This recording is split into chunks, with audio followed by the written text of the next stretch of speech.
President Joe Biden was in Georgia today pushing for voting rights bills and for eliminating the filibuster if Senate Republicans block the legislation.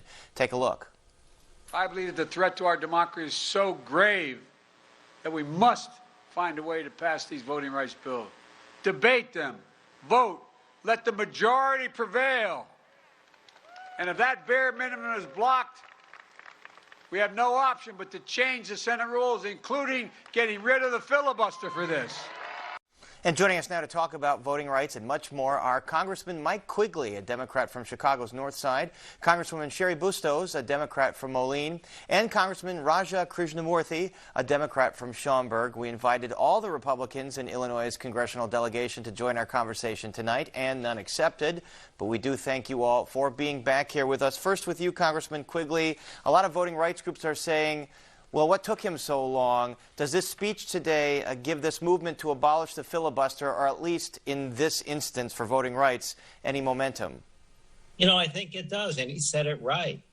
The opportunity to vote on voting rights legislation is an opportunity to choose between democracy and autocracy. And if you're going to carve out something out of the filibuster or blow it up, it might as well be for something so important as voting rights. Congresswoman Bustos, what does it say, though, that major voting rights groups, including the candidate for Georgia governor on the Democratic side, Stacey Abrams, decided not to show up for this speech? You know, I think it's just a way to look at throwing out fault for something. Joe Biden went down to Georgia. He took a whole bunch of our colleagues on Air Force One with him. Stacey Abrams said that she had a scheduling conflict. I think it's much ado about nothing.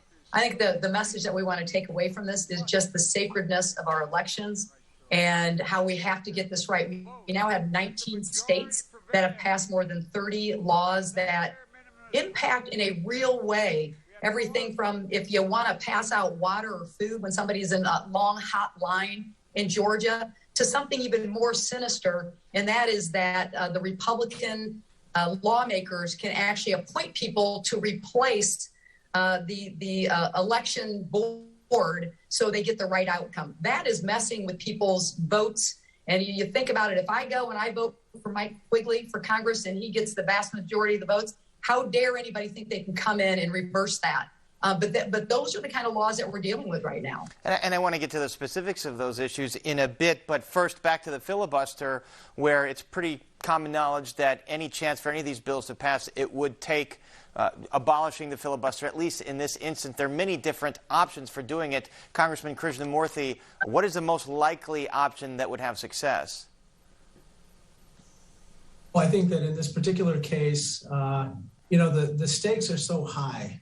The filibuster was primarily used in the Jim Crow era to basically obstruct the rights of people to vote. And it's being used again in precisely that way to basically prevent the John Lewis Voting Rights Act as well as Joe Manchin's Freedom to Vote Act from moving forward.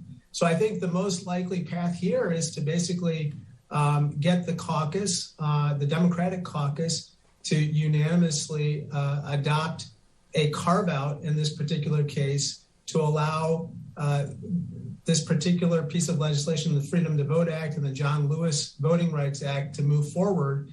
I'm hopeful that Joe Manchin would be very supportive of that particular measure. And it seems like that remains to be seen at this point. Congressman Quigley, let's parse these bills that your colleague was talking about here. First, the John Lewis Voting Rights Act versus Senator Manchin's Freedom to Vote Act. What do these bills do specifically? Look, the thing about John Lewis is it restores some of the key provisions of the Voting Rights Act gutted by the Supreme Court, particularly pre-clearance. The other bill, it's referred to as the Manchin bill, it does a whole slew of things addressing dark money, election security, and a long laundry list of just allowing people to get to the voting booth. So, taken together, it's what we have to do. I don't think one of them is enough. And Congresswoman Bustos, you mentioned some of the laws being considered or passed at certain states. How would this bill interact with those laws, a.k.a. would this federal bill, if passed, trump some of the laws being passed in conservative and swing states? Yeah, the federal laws, if we can pass this, would supersede all of those. And again, just for context, there are 400 state-level bills that have been debated. These 19 states have passed 30-some. So those right now, just within the last year, have become law. So the sense of urgency around President Biden going to Georgia and pounding his fist on the podium is because of that. We have a real sense of urgency because we've got these 19 states that are doing all they can to get in the way of free and fair elections. And as Americans, we all ought to stand up and we all ought to do some shouting just like Joe Biden did today.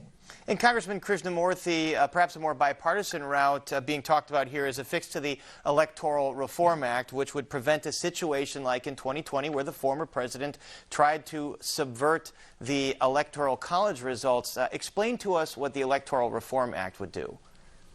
Basically, the Electoral Reform Act would codify the vice president's merely ceremonial role in certifying the election. As you remember, on January 6th, former President Trump, as well as the insurrectionists, tried to pressure Vice President Pence to basically throw out the results that the voters of 6 states put forward in selecting presidential electors. And so what this Electoral Reform Act would do is basically prevent a future vice president from being able to even do that. But that's not enough. This particular reform that the Republicans are putting forward in the Senate is a start, and it's okay, but we need fundamental changes to prevent what's happening in those 19 states that were referenced before. We need to prevent voter suppression. We need to prevent basically state legislatures from usurping the role of voters in selecting their presidential electors. And we need to do whatever it takes to prevent what was attempted on January 6th, an overturning of a lawful election from actually being successful. Congressman Quigley, does the electoral reform have bipartisan support? It would likely have support in your chamber, but in the Senate, could it get 60 votes? You know, I just doubt it at this point in time. It's unfortunate. We have to look at the past votes to give us the best indication of future ones. You know, I'm concerned that it's going to get enough. And again, it needs to be part of a broader process here. You know, if we're going to protect our democracy, it's going to begin with these laws. And to do that, they're just going to go after the filibuster. All right. Well, we're going to have to leave it there for now. A lot more to get to. But our thanks for now for Representatives Mike Quigley, Cheri Bustos, and Raja Krishnamoorthi. Early in the program, we discussed voting rights bills, and now we're joined again by Representatives Mike Quigley, Cheri Bustos, and Raja Krishnamoorthi. Again, we've invited all of the Republicans in Illinois' congressional delegation to join our conversation tonight, but none accepted. We do, again, thank you all for joining us here again. And let's start a discussion with COVID. Health officials from the CDC, FDA, and NIH testified on Capitol Hill today about the explosion of Omicron. Please take a look. I think it's hard to process what's actually happening right now, which is most people are going to get COVID. All right, and what we need to do is make sure the hospitals can still function, transportation, you know, other essential services are not disrupted while this happens. And Congresswoman Cheri Bustos, do you agree with that sentiment there from Dr. Woodcock that the sentiment now is most people are just going to get COVID? Well, I worked in healthcare for 10 years of my career, although I worked in communications in healthcare. So certainly I'm not any medical expert. But let me tell you what we're seeing in the congressional district that I represent. It's a mostly rural district, but we have 3 bigger markets. We have Rockford, Peoria, and the Quad Cities. In Rock Island County, which is where I live, it's only a population of about 140,000. We had 676 cases late last week in 2 days.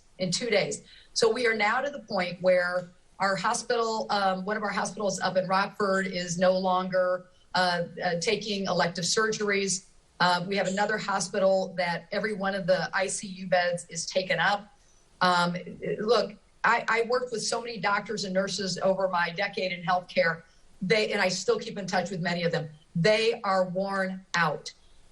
There's this a little bit of this backstory of kind of this. You don't go in healthcare unless you're an empathetic type person. And now there's this talk about an empathy deficit because everybody is just so worn out. And the message is, get your vaccination, get your booster, wear your mask, use your hand sanitizer. It is like the basics are all there.